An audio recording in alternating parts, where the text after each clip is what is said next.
دوستوں یہاں سے 3500 سال پہلے کی بات ہے جب فرعون مصر نے موسیٰ علیہ السلام اور ان کی قوم کا پیچھا کیا کہ انہیں ختم کر دے، اور اچانک ایسا مقام آیا کہ آگے صرف سمندر تھا اور پیچھے فرعون کا لشکر، بھاگنے کا کوئی راستہ نہ تھا۔ تب اللہ تعالیٰ نے حضرت موسیٰ علیہ السلام کو حکم دیا کہ اپنا عصا مبارک سمندر میں مارو۔ انہوں نے ایسا ہی کیا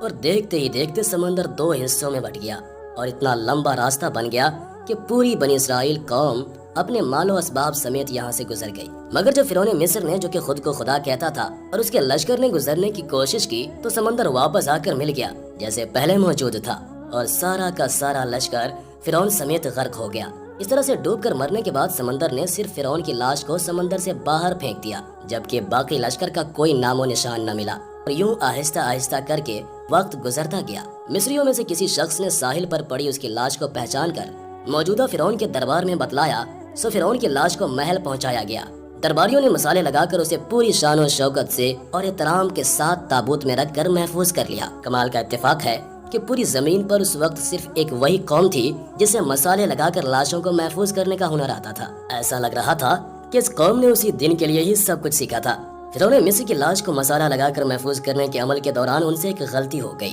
اور وہ غلطی یہ تھی کہ فرعون کیونکہ سمندر میں ڈوب کر مرا تھا اور مرنے کے بعد کچھ عرصہ تک پانی میں رہنے کی وجہ سے اس کے جسم پر سمندری نمکیات کی ایک تہ جم گئی تھی، سو مصریوں نے اس کی لاش پر نمکیات کی وہ تہ اسی طرح سے رہنے دی اور اسے ایسے ہی مسالہ لگا دیا۔ وقت گزرتا گیا، زمین و آسمان نے بہت سارے انقلاب دیکھے جس کی گرد کے نیچے سب کچھ دب گیا، حتیٰ کہ فرعونوں کی حنوط شدہ لاشیں بھی زمین کی تہوں کے اندر چھپ گئیں۔ ان کے نام صرف کتابوں میں رہ گئے اور ان کی تعمیرات اور شان و شوکت لوگوں کے ذہنوں کے اندر ہی رہ گئے۔ اس کے علاوہ ان کا بنایا گیا سب کچھ ختم ہو گیا۔ اس واقعہ کے 2000 سال کے بعد اس دنیا میں اللہ کے آخری نبی حضرت محمد مصطفیٰ صلی اللہ علیہ وسلم تشریف لائے، اور ان پر نازل ہونے والی آخری کتاب کے اندر انسانوں کی عبرت کے لیے فرعونوں کے قصے بڑی تفصیل کے ساتھ بیان کیے گئے، اور اسی سلسلے میں فرعون کے جسم کو محفوظ کرنے کے بارے میں بھی ایک آیت نازل ہوئی، جس کے اندر اللہ پاک واضح طور پر فرماتا ہے کہ ہم تیرے جسم کو آنے والے انسانوں کے لیے عبرت بنا کر محفوظ کر لیں گے۔ اس آیت مبارکہ کی سچائی پر تمام مسلمانوں کو یقین تو تھا،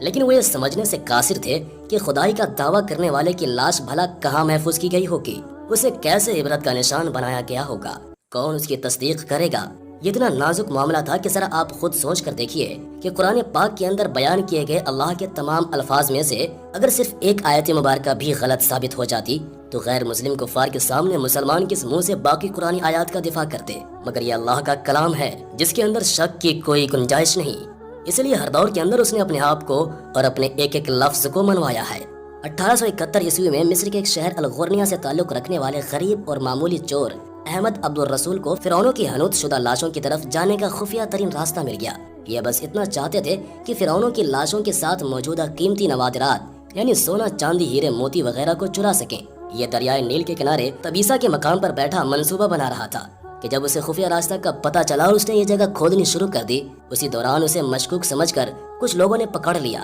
اور پولیس کے حوالے کر دیا۔ بعد میں وہ جس جگہ کو کھود رہا تھا وہاں سے ملنے والے راستے کی کھدائی کی گئی تو 1891 عیسوی کے اندر دوسری ممیوں کے ساتھ ساتھ اس غرق ہونے والے فرعون کی لاش بھی مل گئی۔ اس کے کفن پر سینے کے مقام پر اس کا نام لکھا ہوا تھا۔ ان ممیوں کو ماہرین اپنے ساتھ قاہرہ لے گئے جہاں اس کا تفصیل سے جائزہ لیا گیا تو فرعون والی ممی پر جمی ہوئی نمکیات کی تہ سے اس بات کی تصدیق ہو گئی کہ یہ وہی فرعون ہے جسے پانی میں غرق کر کے نشان عبرت بنانے کا وعدہ کیا گیا تھا۔ پوری دنیا میں کھلبلی مچ گئی۔ اس کی تصدیق کے لیے پوری دنیا کے آثار قدیمہ کے ماہر اور سائنسدان مصر کی طرف چل پڑے۔ الگ الگ سائنسی ٹیسٹ کرنے کے بعد دنیا بھر کے سائنسدانوں نے تصدیق کر دی کہ دوسری سب لاشوں کی نسبت صرف اس ایک فرعون کی لاش پر ہی سمندری نمکیات کی تہ جمی ہوئی تھی جس نے اسے محفوظ رکھا اور گلنے سڑنے سے بچا رکھا۔ اس تصدیق کے بعد اسے فائنلی فرعون کی لاش قرار دے کر میوزیم کے اندر محفوظ کر دیا گیا۔ 1982 عیسوی میں یہ ممی خراب ہونے لگی تو اس وقت کی مصری حکومت نے فرانس کے کمک کو درخواست کی کہ اسے خراب ہونے سے بچایا جائے